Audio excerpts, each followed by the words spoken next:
Todos acreditavam que seria apenas uma noite chuvosa, mas terminou em tragédia. No sul da Califórnia, uma enxurrada de pedras e árvores arrancadas atingiu um acampamento na noite de Natal.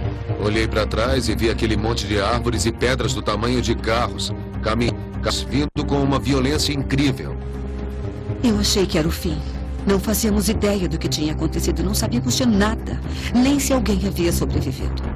No norte de Caracas, na Venezuela, montanhas de lama destruíram 40 quilômetros de litoral. Foi como uma onda gigante, cheia de pedras, caminhões e casas. Casas inteiras foram arrastadas. E eu cheguei até a pensar, sabe, Nostradamus estava certo. É o fim do mundo. O que cria a força destrutiva dos deslizamentos?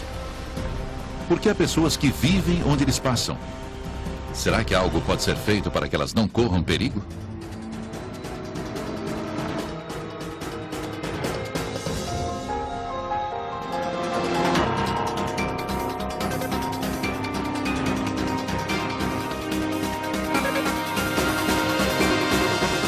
Desastre. Deslizamentos.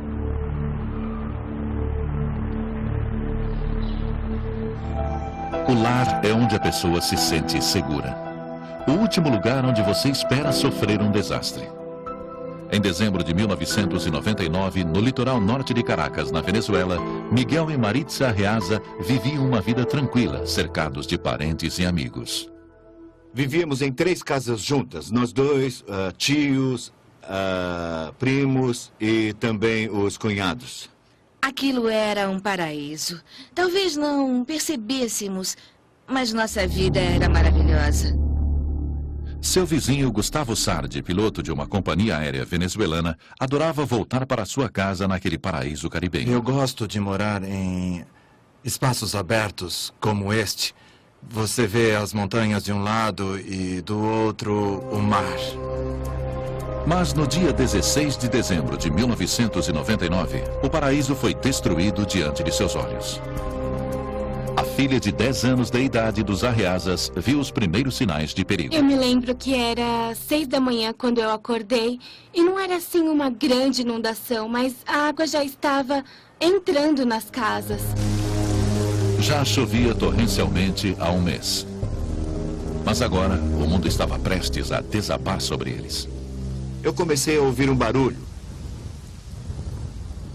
E então eu me lembro que a primeira coisa que eu pensei foi: será que isso é um aviãozinho? Não, isso não é um avião. Será que é um Volkswagen, sabe? Seria um Fusca? E eu pensei: não é isso. Gustavo estava preso no aeroporto, tentando chegar em casa onde sua família o esperava. As ruas estavam totalmente inundadas. A intensidade das chuvas começou a aumentar. Fiquei preocupado. Liguei para minha esposa e ela não atendeu. No bairro de Gustavo, o ruído havia se tornado um estrondo. Para sua família e para os Arreazas, o desastre já estava a caminho.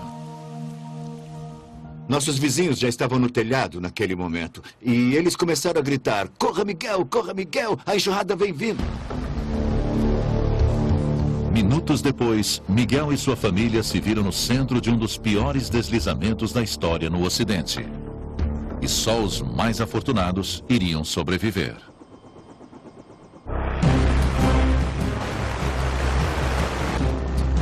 Os deslizamentos estão entre as surpresas mais mortais da natureza. Eles só precisam de 2 ingredientes básicos: terra das encostas das montanhas e chuva. Em poucos segundos, esta combinação de terra e água pode se tornar um violento rio de lama. É como um trem que não pode ser detido por nada. Ele passa por cima de áreas densamente povoadas, levando tudo o que estiver no caminho. Todos os anos, milhares são mortos ou feridos em deslizamentos. Apesar do perigo, cada vez mais pessoas se mudam para áreas vulneráveis que ficam no caminho do desastre. Quase sempre são pessoas pobres que não têm outro lugar onde ir, mas nem sempre. Ei, cuidado aí! Cuidado, vai cair! Em 2000, na cidade litorânea de La Conchita, na Califórnia, 10 pessoas morreram quando a encosta de um morro acima de suas casas cedeu. Os moradores foram alertados do risco de se construir ali, mas escolheram ficar. Ninguém melhor do que Mike Ward sabe o que acontece quando as pessoas desafiam as forças da natureza. Na segunda, a última... Ele é o chefe da Comissão de Busca e Resgate de San Bernardino, na Califórnia. Eu queria que meu trabalho fosse desnecessário, mas enquanto a natureza e as pessoas coexistirem e as pessoas precisarem de mim, estarei lá para ajudar. Ward já atendeu a chamados de centenas de desastres, inclusive um deslizamento devastador que atingiu San Bernardino poucos anos atrás. No Natal de 2003, aqui na montanha de San Bernardino, houve um deslizamento gigantesco. Lama, água, entulho, madeira, pedras, tudo foi arrastado pelos morros, chegando ao acampamento de Kauai. O acampamento de Kauai era uma parada para viajantes que estavam atravessando o país, mas também havia pessoas que moravam no local.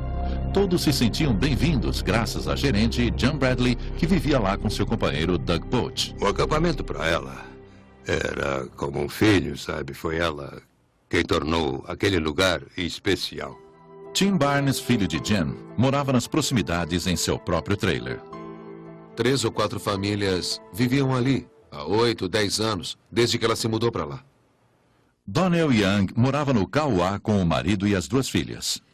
Era minha casa. Todo mundo se conhecia. Éramos como uma família. Cuidávamos uns dos outros. As famílias que moravam no Kauai já haviam passado perto de uma tragédia poucos meses antes. Daquela vez, não foi um deslizamento, mas foi um incêndio. Em outubro de 2003, vários incêndios florestais espalharam-se pelas montanhas de San Bernardino, ameaçando engolir o acampamento.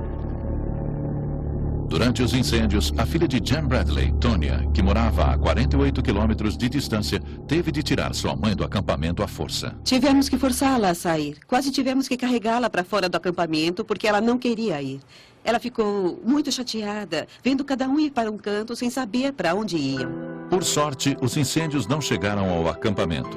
Jan mal podia esperar para voltar para casa. Ela nem chegou a dormir em casa e acabou voltando na mesma noite, chamando as pessoas para retornar ao acampamento, porque ela dizia em suas próprias palavras: eu preciso trazer todos os meus filhotes de volta ao ninho. E era assim que ela se sentia.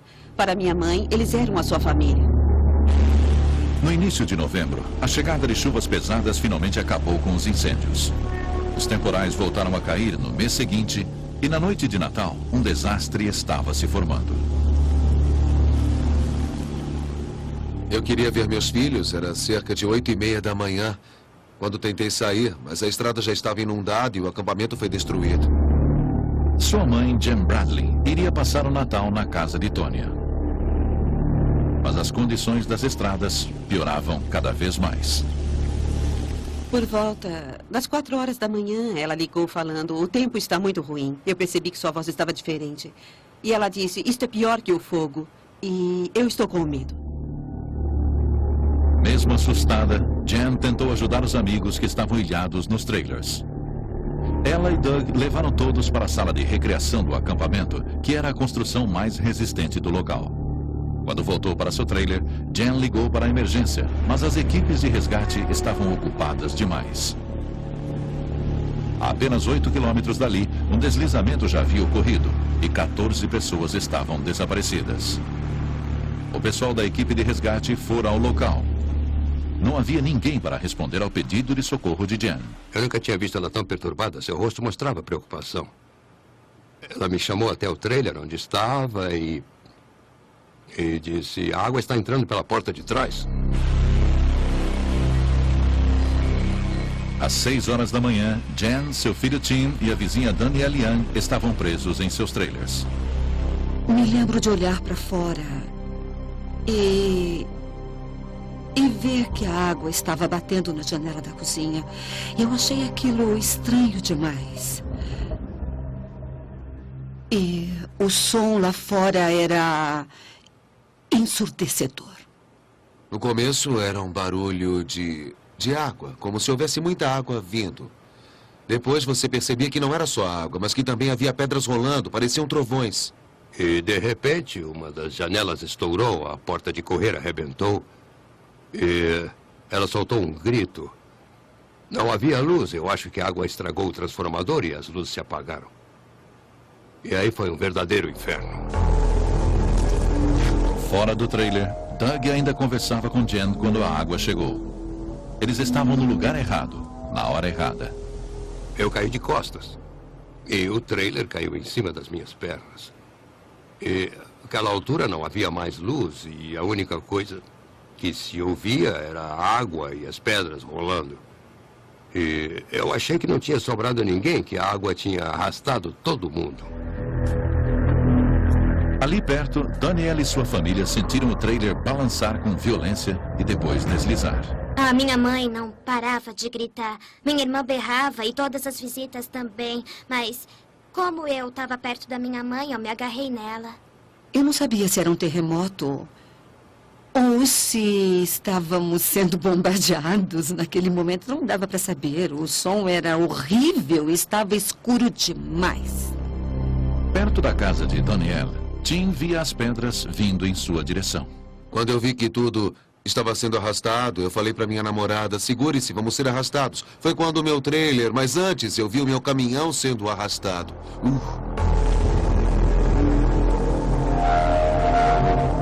Enquanto a enxurrada de lama e entulho derrubava os trailers, Doug Polch estava preso, sozinho no escuro. Eu só pensei, é isso aí, é o fim, sabe?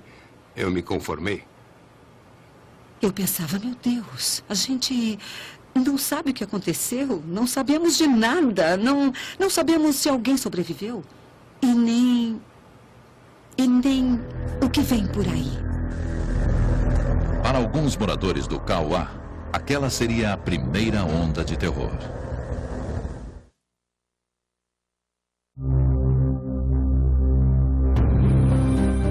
Às 6 horas da tarde, no Natal de 2003, um deslizamento arrasou o acampamento Kauá em San Bernardino, destruindo quase tudo em seu caminho. 3 anos depois, Mike Ward voltou ao local para descobrir o que desencadeou tamanha fúria da natureza. A força da natureza pode ser devastadora e às vezes impressionante. Árvores deste tamanho e algumas muito maiores foram arrancadas das encostas dos morros. Pedras que pesavam toneladas rolaram pelo desfiladeiro. Na noite do deslizamento, Doug Polch ficou preso embaixo do trailer de Jen Bradley, a administradora do acampamento. A terra bombardeava o trailer e ele achou que sua vida chegara ao fim. Eu não sabia de onde vinha aquela água, mas ela me soltou e me jogou na direção da via expressa. Foi um trajeto longo, a água me levando de costas, batendo em tudo no caminho, não dava para enxergar nada. E eu só queria saber quando aquilo ia terminar. Eu respirava fundo quando percebia que ia afundar. Fiquei subindo e afundando como se fosse uma bola, sabe? O fluxo de lama arrastou Doug por 800 metros até a beirada da via expressa. Eu parei numa caçamba de lixo que me impediu de ser arrastado ainda mais longe. E depois o nível da água estabilizou e ficou a apenas alguns centímetros do chão. No acampamento, no desfiladeiro, a lama começou a assentar. A enxurrada parou e tudo ficou muito quieto. Dava para ouvir um pingo d'água. Então, eu olhei para o meu marido e só Deus sabe como meu rosto estava.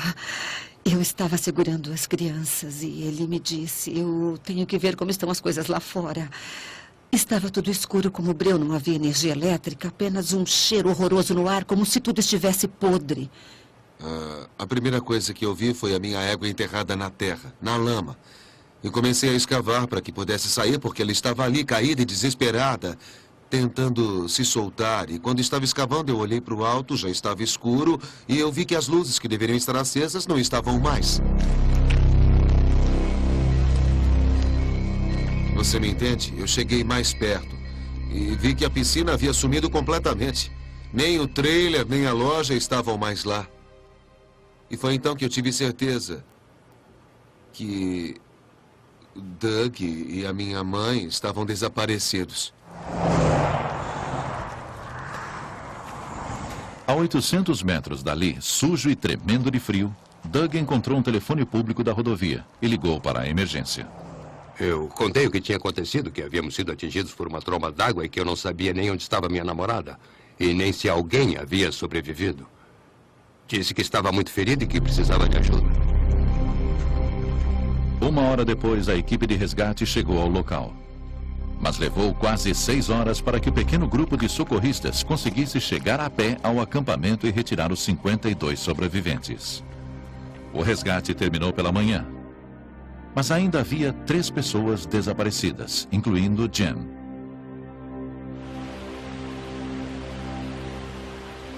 O deslizamento levou menos de meia hora para destruir o acampamento. Mas o problema havia começado meses antes, com o fogo. Em 2003, tivemos incêndios violentos na floresta que se espalharam pelo município de San Bernardino. Eles arrasaram mais de 36 mil hectares. Os morros atrás de mim também foram destruídos. Quando o fogo varreu as colinas, também destruiu as árvores e a vegetação rasteira, sem deixar nada que pudesse absorver as chuvas. Os incêndios também adicionaram um segundo ingrediente à tragédia que estava por vir. Incêndios em florestas deixam um resíduo que repele a chuva. Então, quando o incêndio ocorre pouco antes de grandes tempestades, a chuva não consegue ser absorvida pelo solo. Ou seja, a chuva caiu sobre uma camada impermeável. A água que escorria acabou abrindo pequenos canais no solo. Os canais alargam-se com o fluxo, tornando-se rios de águas velozes que foram arrastando terra e entulho na sua descida pelas colinas. As encostas de até 2.000 metros de altura das montanhas de San Bernardino transformaram os canais em escoadouros por onde as águas ganharam força e velocidade na sua descida até o sopé das colinas. No dia seguinte ao deslizamento, toda sua força ficou evidente nas ruínas do acampamento. 32 trailers foram destruídos, incluindo o de Jen Bradley. A casa da minha mãe foi parar a uma distância de um campo de futebol e estava partida em 2. Numa das partes, tudo que estava na mesa da cozinha permaneceu intacto. Ela havia feito uma bandeja de doces e um pote de biscoitos. Nada disso quebrou e nem se molhou. Mas todo o resto da casa sumiu. E Jen também. Ela estava desaparecida desde a noite anterior.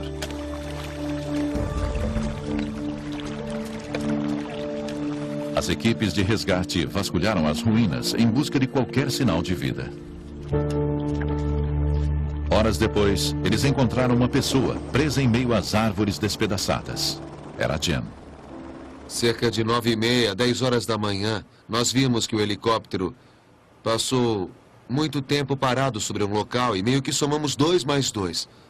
A essa altura, nós sabíamos que ela havia sido encontrada. Sim. Eu fiquei arrasada. Era minha melhor amiga, eu... Não quero me emocionar demais.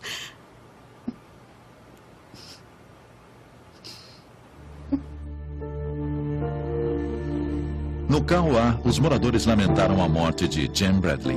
E muitos a agradeciam porque ela salvou suas vidas. Foi ela quem teve a ideia de reunir as pessoas na sala de recreação quando a inundação começou. Eles sobreviveram. Jen, que havia voltado para o seu trailer, morreu. Uma senhora de Las Vegas disse, se ela não tivesse colocado as pessoas naquela sala, fazendo com que elas se sentissem acolhidas e protegidas, todos teriam ficado em seus trailers e teriam perdido a vida, porque eles foram completamente destruídos. Depois, você fica pensando, e se... Entende? Sabe... E hoje eu fico emocionada porque eu sei o que poderia ter acontecido. Naquela noite, houve 3 deslizamentos nas colinas de San Bernardino. 16 pessoas morreram. Tempos depois, muitos se perguntam se alguma coisa poderia ter sido feita, ou se aquelas pessoas estavam simplesmente no lugar errado, na hora errada. Você não pode culpar a mãe natureza. A terra é dela e é ela quem manda. Em primeiro lugar, eu acho que o acampamento não deveria ter sido construído ali. Isso 30 anos atrás. Independente de quem tenha permitido sua instalação. Até aquele momento nada havia acontecido, mas... Infelizmente, em 2003 ocorreu a tragédia. Na Califórnia, um pequeno acampamento foi enterrado para sempre, esmagado pelas pedras. Mas do outro lado do mundo, uma cidade inteira teve de enfrentar a força dos deslizamentos. –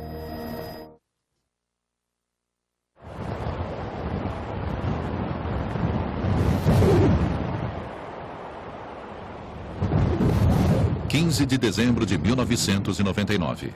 Chuvas torrenciais caíram incessantemente sobre as montanhas nos arredores de Caracas, a capital da Venezuela, durante um mês. Naquele dia, a Venezuela estava votando uma nova Constituição. Assim como milhares de outras pessoas, Miguel Arreaza foi às urnas. Eu fui votar. E aí todo mundo só falava da chuva forte que estava caindo. Nas rádios, muita gente pedia para que o governo interrompesse as eleições e começasse a tirar as pessoas de lá. Mas não houve evacuação. O governo estava convencido de que a medida não seria necessária. E pior, não havia nenhum plano prático de evacuação emergencial. Na época, quase 300 mil pessoas moravam numa estreita faixa de litoral separada de Caracas pelas montanhas. Parte dela era formada pelo bairro Los Corrales, uma mistura de casas pobres construídas nos morros e casas de classe média mais próximas do mar. Miguel Arreaza voltou para casa depois de votar. Mas tanto ele quanto sua esposa Maritza estavam ficando cada vez mais preocupados. O nível dos rios estava subindo rapidamente. Naquela noite, seu filho adolescente, Kiki, telefonou. Ele havia ficado ilhado com os amigos do outro lado da cidade. Havia um rio entre a nossa casa e onde ele estava. Por isso não conseguia voltar. Ele contou que no lugar onde estava, as casas estavam desabando e que eles estavam pulando de um telhado para o outro. Nós ficamos extremamente preocupados. Os Arreazas passaram a noite ansiosos, enquanto o barulho que vinha das montanhas foi ficando cada vez mais alto. Quando Miguel acordou, a casa estava inundada. Ele estava tentando vedar a entrada com sacos de areia improvisados, quando ouviu um grito da casa vizinha. Eles começaram a gritar, corra Miguel, a enxurrada vem vindo. Então eu corri para dentro de casa e gritei para que Maritza tirasse todo mundo do porão. Eu falei, saiam daí! A alguns quilômetros dali, o vizinho Gustavo Sardi estava no aeroporto, tentando desesperadamente voltar para casa. Eu tentei ir do aeroporto até a minha casa, andando. Não é muito longe, são cerca de 13 quilômetros. Mas não foi possível. Andei durante 4 horas, mas não passei. Os rios de lama que separavam Gustavo da família corriam na direção da casa dos Arreazas. Eles conseguiram subir no telhado a tempo. Da minha casa dava para ver a escola. E, de repente, eu vi que uma parede da escola simplesmente estourou. Foi como uma onda enorme arrebentando. Mas não era só água e lama. Eram também pedras pesadas e galhos grandes das árvores derrubadas nas montanhas. E o pior era que os caminhões e casas inteiras vinham com a água. E, é claro, pessoas também. Diante daquilo, nós ficamos todos em estado de choque. Eu me lembro que eu cheguei a pensar, sabe, Nostradamus estava certo, é o fim do mundo. Porque eu não conseguia entender de onde é que vinha tudo aquilo. Eu só sei que segurei a mão do meu pai bem forte naquele momento. Então eu disse, pai, eu não quero morrer.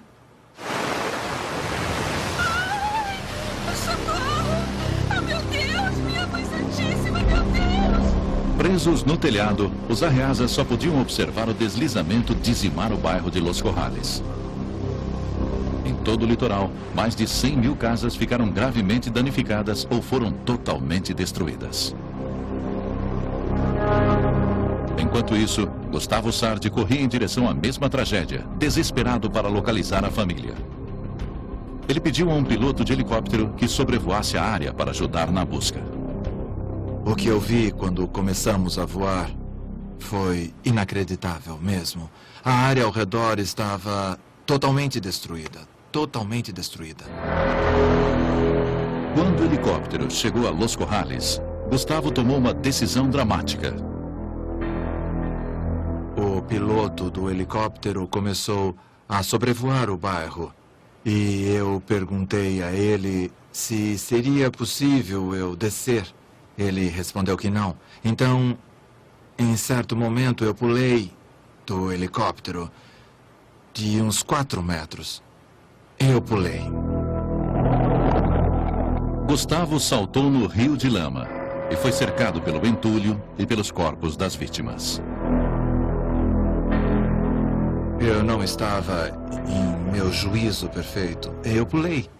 E o rio me arrastou por alguns metros em meio àquele monte de coisas, pedras, árvores, utensílios de cozinha, um monte de coisa.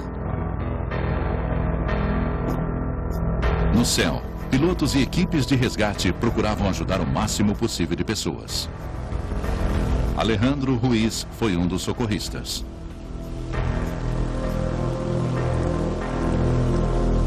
Você pensa, bom, quando eu voltar, irei direto para aquela determinada casa, porque havia visto 8 pessoas em cima do telhado. Então, você ia até o aeroporto e, na volta, começava a procurar. Onde está a casa? Onde ela está? Onde ela está? E 1 minuto depois, você percebia que a casa havia sumido. E as pessoas, claro, também desapareciam com a casa. Exausto, Gustavo conseguiu sair do rio de lama que corria em direção ao mar.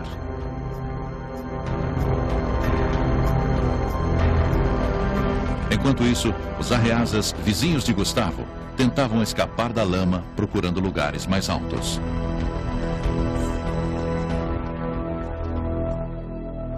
Eu não conseguia ver a minha família lá na frente, porque a neblina estava muito pesada. E escorreguei e caí na areia movediça. Os meus primos agarraram os meus braços e eu senti que não só estava sendo puxada para baixo, mas também estava sendo arrastada. Eu tive que usar todas as minhas forças para sair, então eu fiquei cheia de lama até aqui em cima. Finalmente livre do mar de terra e entulho, Gustavo subiu num telhado para procurar sua casa. Quando eu consegui chegar ao telhado da casa, eu fui até a beirada para tentar me localizar e vi que estava em frente à minha casa. Gustavo viu que estava no telhado do vizinho, olhando para uma pilha de entulho onde deveriam estar sua casa e sua família. Não dá para imaginar que uma coisa dessas possa acontecer, porque aquele lugar onde eu morava era muito bom. Nós ajudávamos uns aos outros, tentávamos conviver bem. Como uma coisa dessas pode acontecer? Você culpa Deus. Por que Deus? Por quê? Por quê? Milhares de pessoas fariam essa mesma pergunta enquanto tentavam resgatar suas vidas dos escombros.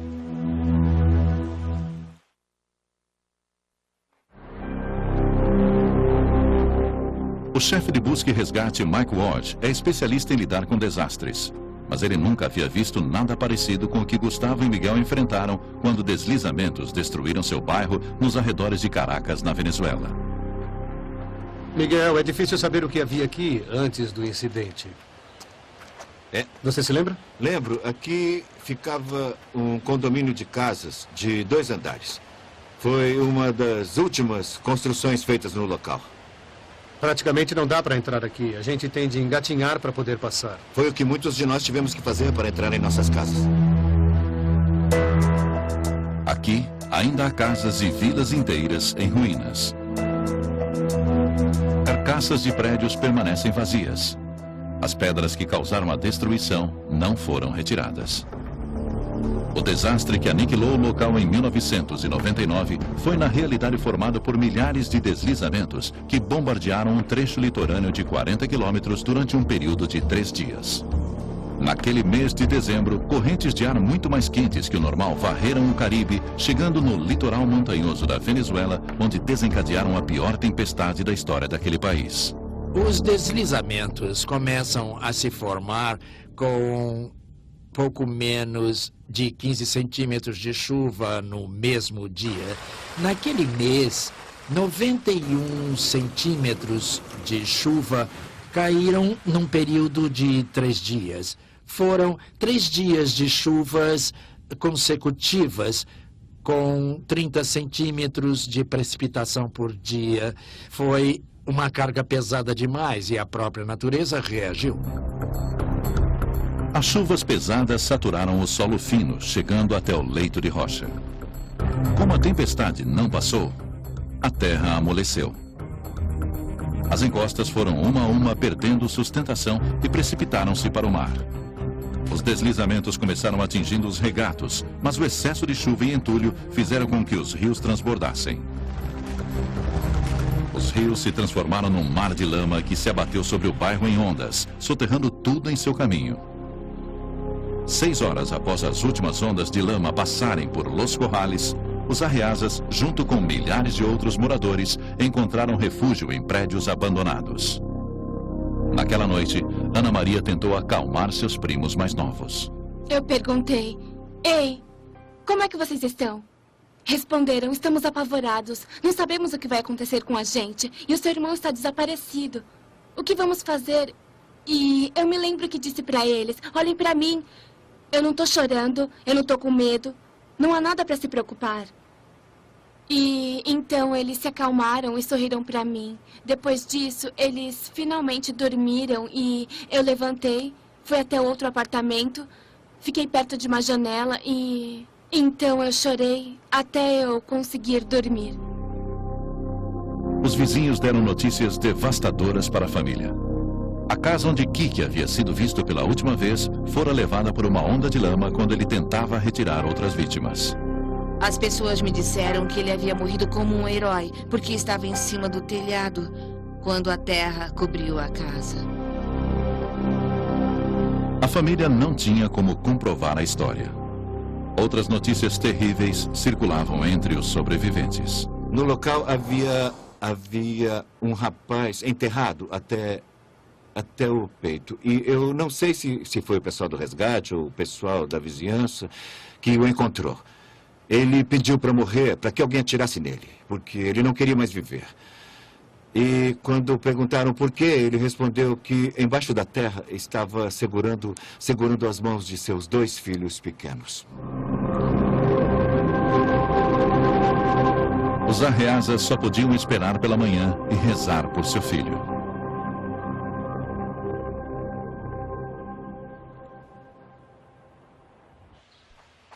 A pedra caiu e rolou para o outro lado. Os doutores Daniel Salcedo e José Luiz Lopes estão entre os maiores especialistas em deslizamentos da Venezuela.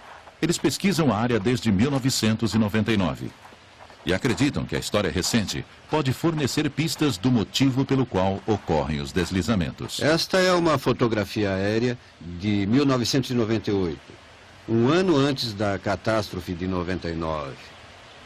E esta é outra fotografia aérea tirada 2 semanas após a tragédia. O rio, que antes corria do lado oeste da cidade, voltou para o seu curso inicial, destruindo quase 90% das casas.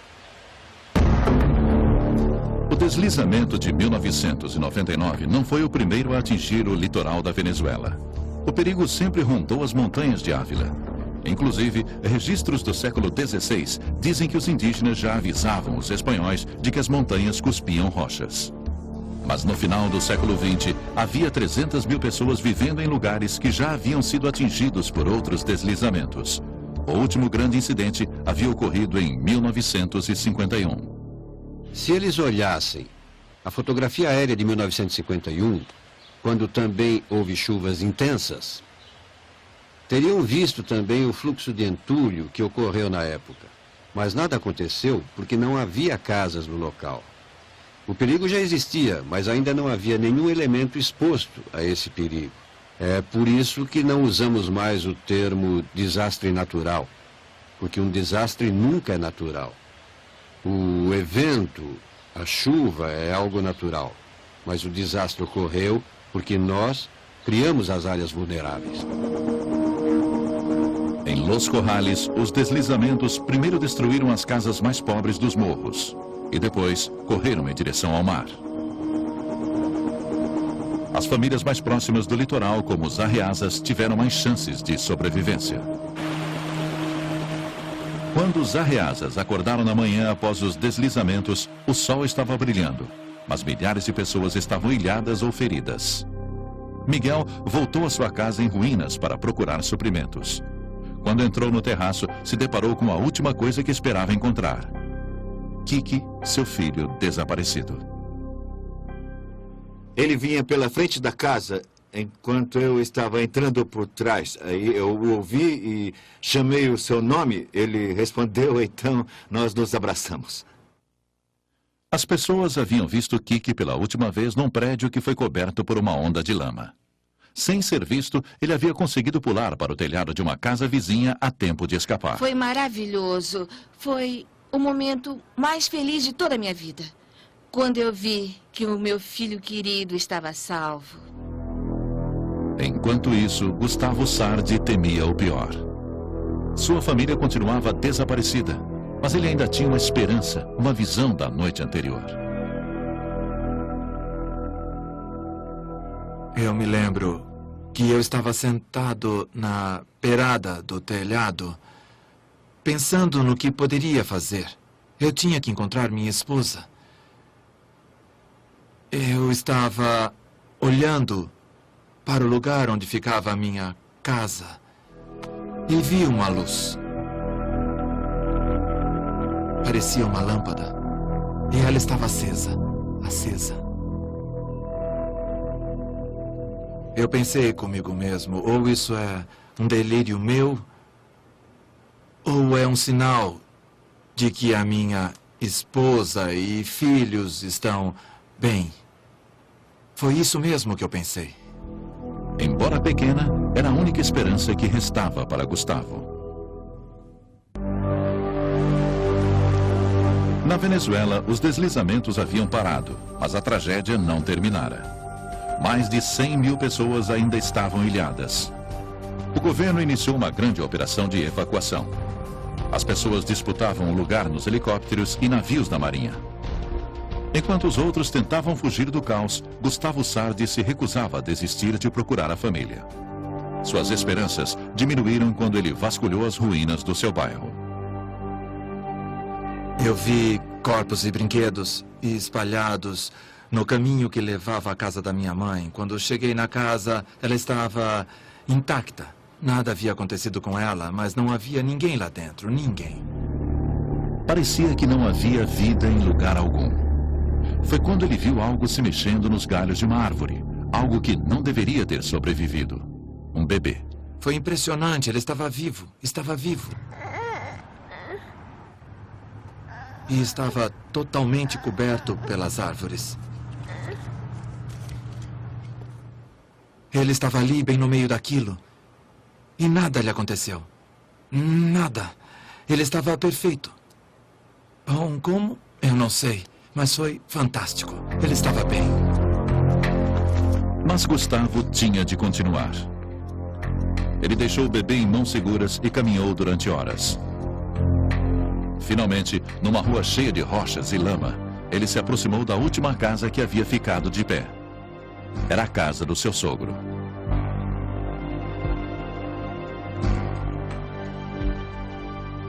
Gustavo abriu a porta e lá dentro encontrou sua família. Eles estavam sentados no chão, esperando ajuda.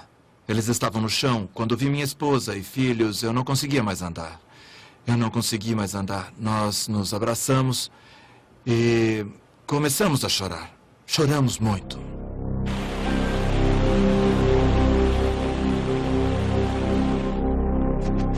Gustavo Sardi e Miguel Arreaza tiveram sorte, diferente de muitos outros. Cerca de 20 mil pessoas desapareceram na lama.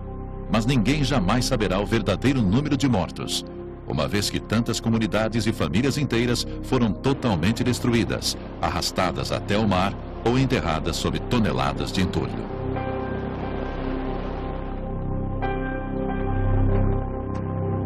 Quase 7 anos após a tragédia, as medidas para evitar outro desastre ainda estão em andamento. Ao longo de todo o litoral, o governo construiu uma série de canais e represas de concreto. Mas algumas dessas represas já estão cheias de entulho que continua escorrendo pelas montanhas. Muitos questionam se essas represas não dariam uma falsa sensação de segurança e se não seriam um convite para uma outra tragédia em larga escala. Há um grande debate no país que discute se as soluções de engenharia são o melhor meio de nos protegermos das forças da natureza. Muitos de nós acreditam que é melhor seguir o zoneamento, removendo a população que está em áreas de risco para locais mais seguros. Mas há poucas alternativas na Venezuela, onde a população cresce rapidamente. Os mais pobres já voltaram a morar nas colinas inseguras. Embora os cientistas tenham avançado muito na interpretação dos sinais de alerta da natureza, ninguém pode prever quando ocorrerá um novo desastre. Uma tempestade parecida com que atingiu a Venezuela em 1999 pode tanto atacar a qualquer momento como nunca mais acontecer. Mesmo assim, o governo ainda não tem um plano de evacuação de emergência. A chance de algo assim voltar a acontecer a qualquer momento é de 1 em 50. Nós estamos jogando roleta russa. E um dos jogadores é Miguel Arreaza. Mesmo após o desastre, ele foi um dos primeiros a reconstruir sua casa. Estas são as fotos que mostram o que aconteceu com o bairro? Esta é uma foto da minha casa. Quando eu mostrei para uma amiga, ela disse: "Oh, a sua casa é linda. Parece que nada aconteceu com ela." Eu disse: "Há 2 andares que ficaram soterrados. A água subiu até aqui e..." Miguel conhece os riscos, mas ele também sabe que é impossível escapar do perigo independente de onde você vive. O mundo não é seguro. Você pode até se mudar para Caracas, mas a cidade é muito violenta. E você pode ser morto na rua, sabe? Ali também é uma área propensa a terremotos. Você acha que existe algum lugar 100% seguro no planeta? Bom, eu acho que não existe. Gustavo Sardi também escolheu voltar para a casa que adora. Eu tenho lembranças muito boas deste lugar. Não gosto de viver em cidades grandes, não gosto de metrópoles. Eu não vivia bem quando morava em Caracas. Eu me sentia muito mal. Estou acostumado a viver aqui. É por isso que continuo no mesmo lugar.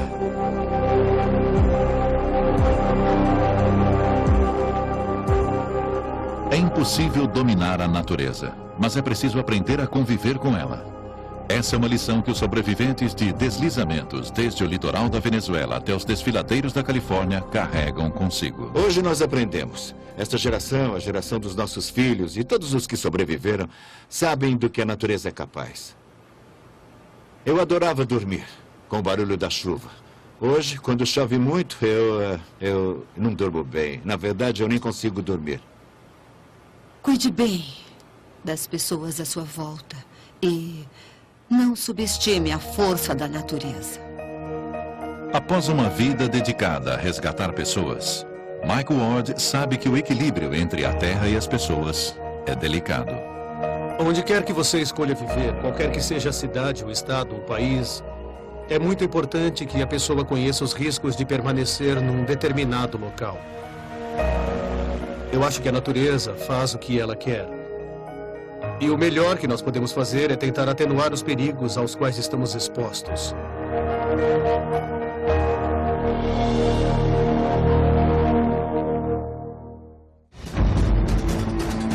Versão brasileira, DPN Santos.